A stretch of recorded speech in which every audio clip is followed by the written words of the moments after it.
Hi guys, exercise muna tayo hanggat wala pang customer. Samantalahin natin para sa ganun ay maunat-unat naman ang ating mga kasukasuan at mga ugat para maganda po ang daloy ng ating dugo. Ugaliin po natin guys na mag-exercise kada araw kahit man lang mga 30 minutes. Pwede na guys. Basta mag-exercise tayo palagi para na rin sa ating kalusugan. Kung kaya po nating maglakad-lakad po tayo kahit mga 30 minutos lang para sa ganon ay maunat-unat ang ating mga ugat at kasukasuhan. Maganda po guys ang maidudulot ng exercise kada araw upang maiwasan po natin ang magkasakit na high blood. Diba guys, no?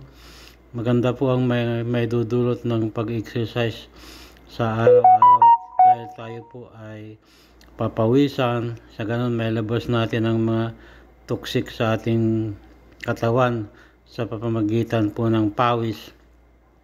At ugaliin po natin guys ng uminom ng kahit na 10 cup ng tubig sa isang araw. Makakabutihan po rin po yun sa ating kalusugan. Sabayan po natin po ng pagkain ng mga balanced diet, mga gulay, mga isda, mga fruits, saka mga hindi matatabang isda, hindi matatabang karne ang ating kakainin. Kumbaga, iwas tayo sa mga litson, sa mga crispy pata, sa mga adobo, mga sinigang, ganyan. Mas maganda po guys na kumain po tayo ng gulay, maraming prutas, at saka uminom ng maraming tubig para sa ganon ay maganda ang ating kalusugan. Maiwasan po natin ang mga sakit na dulot ng high blood. Saka ugaliin po natin guys na checkin araw-araw ang status ng ating blood pressure para sa ganon ay mamonitor natin kung mataas ang ating BP. Kung mataas, kailangan natin mag-balance diet para sa ganon ay hindi tayo ma-high blood.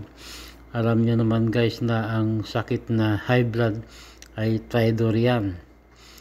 Anytime aatake yan. Paano kung ikaw ay napuruhan ng kalahati ng iyong katawan, edi tapos ka na.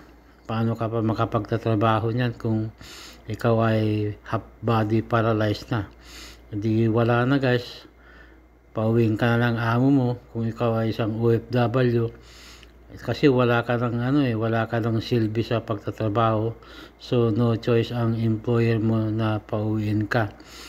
Di ba?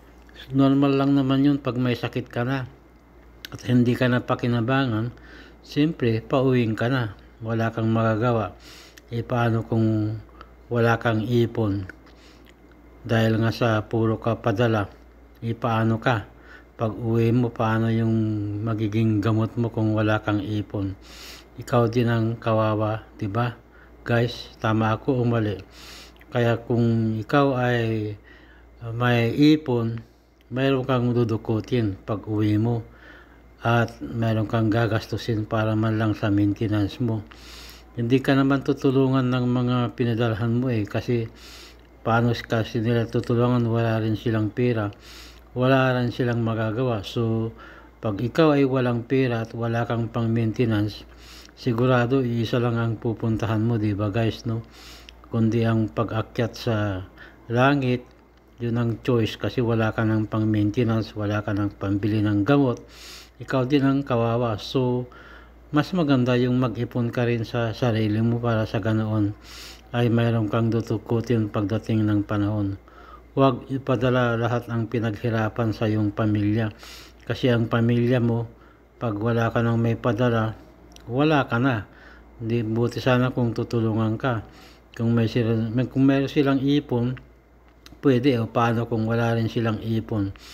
Ang mangyayari niyan, lahat kayo mahirapan kasi wala ka ng kita o wala rin silang kita, lahat kayo nga, di ba?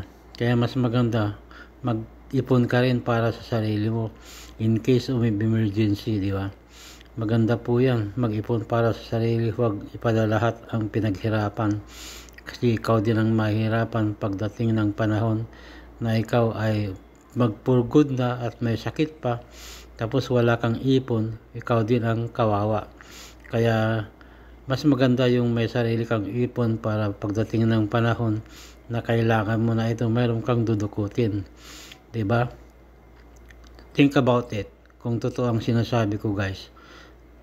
Pag-isipan nyo mabuti, diba? Kaya mahirap po guys na panatilihin nating malusog ang ating pangangatawan at wag nating hayaan na tayo magkasakit, kasi tayo rin ang mahirapan pag tayo magkasakit. Mahal po ang magkasakit sa panahon na ito guys. Mahal sa bulsa, masakit sa bulsa, masakit pa rin sa damdamin. Kasi siyempre mag-iisip ka rin kung paano mo bubuhayin ang pamilya mo ngayong may sakit ka na. Wala ka nang magawa, di ba? Kasi nga wala ka nang kakayahan na magtrabaho, paano mo bubuhayin ang pamilya mo? Di ba? Buti sana kung meron kang pension at meron kang aasahan na iba. Okay lang yun, pero paano pag wala? Edi kawawa ka guys. Kaya pag-isipan po natin guys na habang malakas pa tayo at may trabaho, mag-ipon na para sa ating sarili. Para pagdating ng panahon, mayroon tayong dudukutin. Diba? Tama ako, mali guys. Yun po lamang guys ang aking masasabi. Pag nagustuhan nyo po ang video ko na ito, please like, share, and subscribe, at saka follow for more. Thank you for watching guys.